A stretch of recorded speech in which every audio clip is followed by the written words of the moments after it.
मलकवाल में महकमा अनहार की मुबैना गफलत के बायस बरसाती नालों की मानसून बारिशों ने कबल सफाई ना हो सकी। सैकड़ों एकड़ इराजी ताहाल डूबी हुई है। किसानों की लाखों रुपए मालियत की धान और चारे की फसलें तबाह हो रही हैं। मजीद जानेंगे मलकवाल से हमारे नुमाइंदे नसीम अकमल खान से। नसीम बताइए। जी बिल्कुल, मानसून से बारिशों से कबल महकमा इरिगेशन की गफलत की वजह से ये जो बरसाती नाला आप मेरे पीछे देख रहे हैं, जिसमें मुख्तलिफ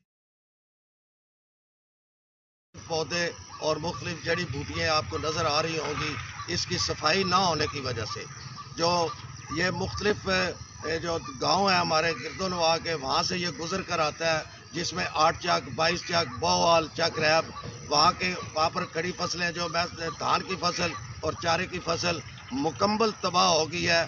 और वहाँ पर जो किसानों का ये कहना है कि इस नाले की सफाई के लिए हमने मुतलका महकमे को कई दफ़ा एप्लीकेशन पे दी है, लेकिन हमारी सुनवाई नहीं हुई।